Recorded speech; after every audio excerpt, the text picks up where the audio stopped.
Welcome to Vanadium. This is going to be a special edition of Vanadium on movies. So, being in lockdown has forced me to watch a lot more TV and movies than I've been accustomed to for a long time. Not that I don't enjoy those things. I spent much of my time growing up, way too much time, not too much, just the right amount, watching movies and TV. And today I'm a little bit too, I think I'm too much in my own head to really escape much. But when I can, there are some movies, newer movies I like, but a lot that I really like going back to. So I made a list of top movies about scientists, about what it's like to be in the lab, what's grinding. You know, what are the movies that I saw growing up that inspired me? What are the movies? Because you don't realize how much those things really do affect you when you're growing up, movies and TV. TV shows that really affected me. MacGyver, that was a huge show. I know I'm talking about movies, but he was an engineer/scientist. Huge influence on me. So you think about what your kids are watching and what you watched and maybe how that made an impact on you. It's just really interesting. So there are some movies that are some of my favorites that I've been looking into. And I really think that people need to revisit. Because I looked up, I Googled movies about scientists. And I don't even need to go over the list because the results, none of them are really worth watching. They're a lot of them are not really about the craft, the art of science.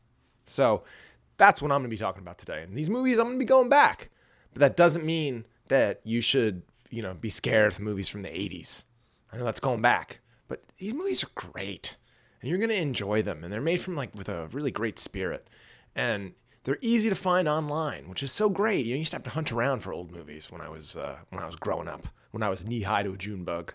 So, I had a couple of just notes and sketches here. So, just a couple movies I'll mention in sort of the other category. Chain Reaction, Keanu Reeves. He's a machinist, and he works with a physicist at the University of Chicago. And they do actual physics, and it takes place in a lab, and it's respectable. I think the way that they, machinist, it's a respectable gig. And it's a really important skill set to have. The Saint. Granted, it's not, the main character's not a scientist, but Elizabeth Shue plays a scientist.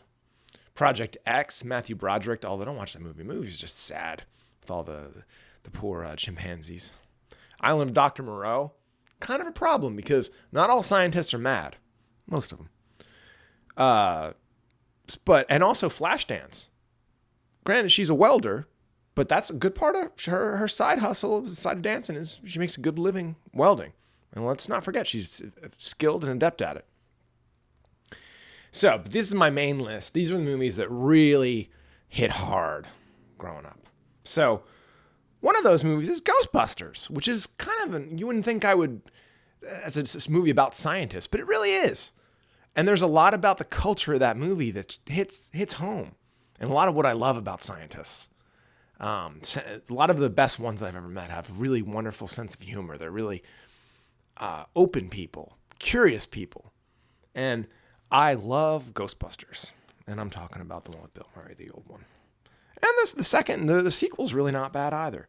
But watch that movie, and when they're in the university, it's kind of especially the beginning parts are really worth watching when they're at the university, and and then they talk about how they might have to go out in the private sector and how to earn money as a scientist. It's really funny. And if you ever had to earn money as a scientist or a researcher, I think just watch the beginning again if you haven't seen that movie in a long time. So Ghostbusters is one of them. Explorers with River Phoenix and Ethan Hawke.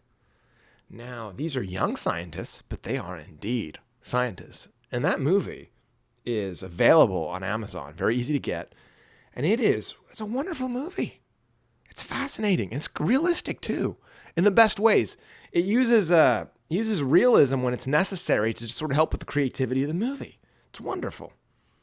We got ourselves War Games with Matthew Broderick. Now, he's not a scientist in that movie, but he had a little computer lab at his house. And oh man, did that inspire me when I was growing up. I was so jealous of Matthew Broderick's little phone modem that he had in War Games. Oh man, I wanted to have my computer battle station. I actually think I did all right for myself. I have, in the computer power in this room is probably like 50 of Matthew Broderick's setups that he had in War Games. But I can't do any of the stuff that he was doing. But that's a good movie. It's worth watching. It's really fun to watch. And there's a good theme in the movie, too, at the end. And deals with a little bit of the impact of artificial intelligence. Not as scared about that as a lot of people would have you believe. I don't think you should be afraid of it. I think it's really useful technology. So another movie about a scientist you wouldn't think would be Iron Man with Robert Downey Jr., who I can't help it. I love him. Everybody loves him. And he is an engineer. He trained at MIT, and he's legit. And he actually builds his own stuff, and that's one of the hallmark parts of the movie. That's part of his character. He's a builder. So that Iron Man is an inspiring movie. Granted, I didn't see all the sequels, but I really like everything about that movie. Robert Downey Jr. is about 98% of it. Number 3, and we're going up to number 1. Number 3, Fat Man and Little Boy. Now, that's not a very well-known movie, but I have some notes on this on my phone, too. But that movie is from, let's see, that is from, I think, the early, oh, man, I should be able to. This movie is from 89. That's why I was confused. It was right on the borders of the 80s and 90s. 1989. And it has Paul Newman in it. It has Dwight Shultz, Howling Mad Murdoch from the A-Team. A wonderful actor. He was also on Star Trek The Next Generation. And he plays J. Robert Oppenheimer, one of the most fascinating historical figures. And he does it really well. And it's a performance that deserves more attention and a movie that deserves even more attention because everybody in it is great. We got John Cusack is in it, and he actually dies, a really horrifying death in that movie that's very realistic and based on a true story. This movie is based on the build of the first atomic bomb. And basically the movie's a pretty accurate historic retelling. And they didn't have to jazz it up very much because the story is crazy. So they just made this town and brought in all the smartest people from all the lands. And they all came together to build something. And really, most of them didn't even know what it was. And that's what this movie's about. It's called Fat Man and Little Boy. It's a weird title, but those were the names of the 2 bombs that were created during the Manhattan Project. And it's funny because Fat Man and Little Boy is a weird title for that movie. My movie should have probably been called The Manhattan Project, which is actually the title of my number 2 movie, which has nothing to do with the actual Manhattan Project, but it has to do with the making of an atomic bomb by a kid. And this movie has John Lithgow in it. And this is another movie that's like going back some time. Let me see here. Let me get my notes up on that one. Because I'm going to be gushing about the number 1 for a while, so I got to save some time for that. So Manhattan Project. 117 minutes, PG-13, 6.2. What? IMDb, I don't understand this. Rotten Tomatoes, things need to be higher here. I don't understand this at all. But anyway, the Manhattan Project, John Lithgow is tremendous. There I go using that word again. I overused it the last time. Christopher Collette plays Paul Stevens, this kid who is, he's lost his dad, and he's hanging out, and he's trying to take care of his mom, who's having a rough time. And he's super smart, right? His mom starts dating a guy who works in this secret atomic energy laboratory. And he gets his way inside not just the mom's pants, but also the kid's life and the kid's heart.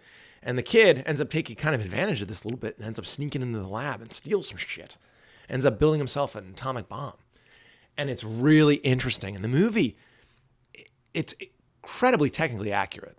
I think a little bit probably too accurate. If you ask my opinion, they should probably redact some of that movie because the refinement of the material is the really difficult part. And they didn't, he has to steal that, which you have to do in real life. So there's no information there that's going to be damaging to the public. But it's a really interesting movie to watch, especially the end, how John Lithgow and the kid understand each other and the way the technical mind works and the way they work together as a team and the way they interact with the military at the end is really interesting. So they have sort of this mutually assured destruction at the end of the movie. Fascinating. It takes place near Cornell University. And I don't know, watching a movie there probably is better than going there. I didn't say that. But it's a great movie, The Manhattan Project. It's worth watching. I watched it just a few weeks ago, as a matter of fact. It's available on Amazon and Netflix. But honestly, the number one movie, best movie of all time about science and being a scientist is Real Genius with Val Kilmer. And this movie, it still affects me. I think about it all the time. And if you actually look behind me, you can see Val Kilmer. That's how much this movie affects me. I like to be reminded of it. The spirit of the movie. How the spirit of idealism, how these all these great minds come together and they stick it to the man. And it really inspired me. Inspired me so much that I pretty much followed a very similar route. And I've been to all the same places that, I've been to. It's based on Caltech and the crazy culture that is Caltech. And let me tell you, it is a crazy culture. And the Big Bang Theory Sheldon makes the show worth watching, but the show it's lame. It's lame. Watch Real Genius with Val Kilmer, who plays the top dog, sort of. He's like kind of the intellectual leader among the young scientists. And he does a battle of wits and wills with Professor Hathaway, who's a creepy guy who's both, hitting on all the young students and being a jackass and stealing off people's ideas and generally just being lazy and just treacherous and lecherous in general. A really shitty guy, like a lot of professors. Believe me, not all of them. Some of them are great. But it is such a good movie. Val Kilmer in that movie, his character is my hero. Everything about him is wonderful. Gabrielle Jarrett plays Mitch Taylor. Tremendous in it. He really, the sense of alienation and isolation of being a kid that's grown up super smart, he just plays it terrifically. And then his love interest in the movie it's really well told. It's really sensitive. Got Bryan Adams in the soundtrack. A bunch of wonderful songs. So many good scenes. So many classic funny lines. Ed Lauder. Oh, don't get me started on Youngblood. That's a great movie. Director Martha Coolidge. And this is a movie that is going back some time. This is from 1985, which I think around the same time that Back to the Future came out, which is about a scientist too. But that's not really about the grind of being a scientist. That's more about the implications of a crazy invention. And Real Genius is a movie that everyone needs to just go out and watch. You don't actually know. You don't go out and watch movies anymore. You go and you try to find them on the internet, and then you try to get them to play properly on your screen of choice. And that's generally the biggest challenge. It's not getting around anymore. It's getting it to buffer properly, especially during the day when a lot of people seem to be on the internet. Real Genius is one of those movies. Chicken soup for the soul, as they say. When I'm down, when I've really doubted my course in life, like, what did I do? Where am I going? Turn to that movie. It reminds you, Val Kilmer's character he's such a prophet, and he's so warm, and Val Kilmer is probably a really wonderful person and brings a lot to all of his performances. Think of Doc Holliday in Tombstone. Val Kilmer is one of those guys that I'm sure that half of it is just the fact that his humanity, the person that he is, was brought to that character. But Chris Knight is my hero. And that's why he's up there on that wall. And everyone that I talk to for longer than about 10 minutes, I'm talking about Real Genius. And there's a lot of movies from the 80s that are worth watching and we got to preserve. But this is one that I don't see people talking about. Real Genius, people. And so all of the minor characters in it, the lab life, the fact that the lab is sort of this magical place, and the idea of like being on campus, and when they go out for burgers after their big discovery, man, it's the dream. And I can remember having stuff work in the lab, back in the day when I was on campus, and that movie really captures it. And even though it took place, it was made well before I went to school and had my sort of lab scholastic whatever experience. It's not what it is. And you don't have to be in school to do it. But it's the grind. It's learning. It's like the Rocky Balboa scene of when you get stronger. And really, that's never stopped for me. And that's how I've never really gone anywhere. I've always been in that state. But especially back then, when I had no idea where I was going. And a lot of the kids in the movie don't. And you see how hard a lot of them are on themselves. And a lot of them, it takes a psychological toll. And how a lot of them are lonely. And how it's a weird culture. And a lot of there's exploitation by corporations, by the military. I mean, there's a lot there, and it's a very funny movie. Val Kilmer says some shit in that movie. I can't even spoil his lines, his one-liners. The writing is tremendous, but his comedic timing, it's dazzling, and every joke stands up.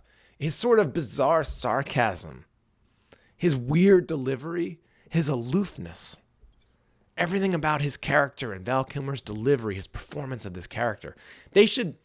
They need to just put out the movie again, pretend it never happened, and they need to give Val Kilmer the Academy Award, in my opinion. Real genius. And that is, I think, the best movie about scientists. And I need to look into that movie a little bit and figure out who did the technical advising for that movie.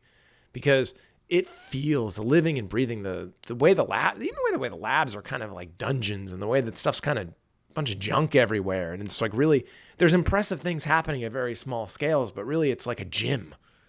The lab's like a gym. It's like a studio. It's a creative studio. It's a place where you're building. It's not this like it's not like this cathedral or some sort of like church. Well, it is like a church in a way. Spiritually, it's like a church should be. It's my church, the lab. But the lab, the creative studio, the dojo, they're all the same space. You need to create a space where you can feel safe. And I like to have, sometimes you just have a movie like Real Genius on, just in the background. And the movie is so hopeful. And I think this is Memorial Day. This is a time where it's COVID era. And when you're having a hard time, put on something that's chicken soup for the soul that's not going to like twist you up on the inside. The way so much of that shit out there does. Fuck all that crap. These are some good-ass movies you need to turn on. So, this has been Vanadium. Happy Memorial Day. And y'all take care of each other. And have a pleasant day. A pleasant evening.